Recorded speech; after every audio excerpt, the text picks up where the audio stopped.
Hello and welcome to mrharrold.com. I just want to give you a quick tour of the site just to show you all the things that you can do when you're on here. First of all, take a look at the home page.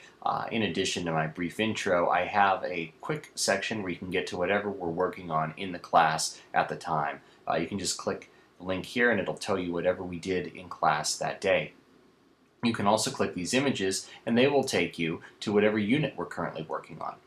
Below that, I have a document creator. Those students that are using Google Drive, anytime you want to make a document, maybe you're writing a paper, maybe you're doing a journal, and you want to make sure that it's shared with me and named correctly, well, don't worry about sharing and naming and filing. Simply fill this form out and it will automatically create a Google Drive document for you. So a great place to start if you're looking to create a document.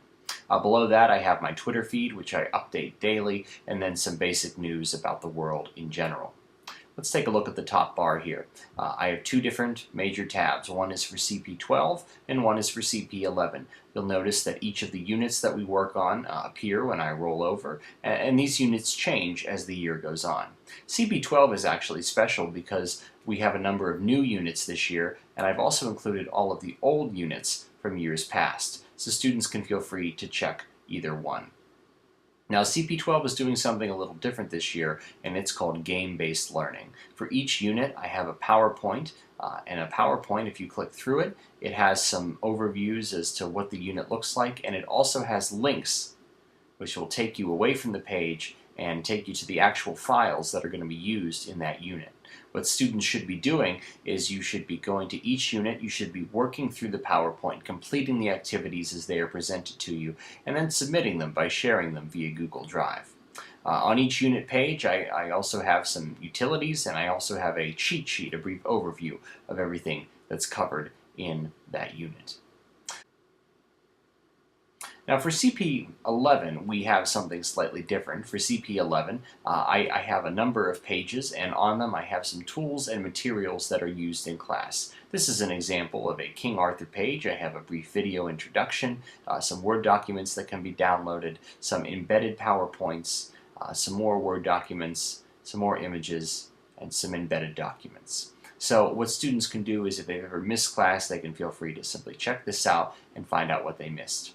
I have a link to the online textbook. If you ever find yourself without your textbook, please just consult this page. It'll give you all the instructions for activating your textbook online. The next few are links to outside sources. This is a link to the 3D Game Lab. This is being used in 12th grade this year. I have a link to Collaborate Classroom. That is our class discussion board. Every student does need a username and login, but we'll work together in class to make sure that everybody's on the same page with that. The final link is to Google Drive. Each student does need their own Google username and password, but hopefully they either already have one or they were able to create one in class and it corresponds with their Baldwin account.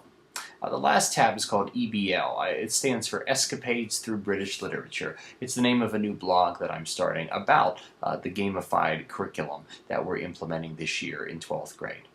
Well, thanks for stopping by. That's a very brief tour of mrharrold.com. If you need any help, please contact me via Twitter, via email, or any other way that you can think of. I'm always around. Have a great day.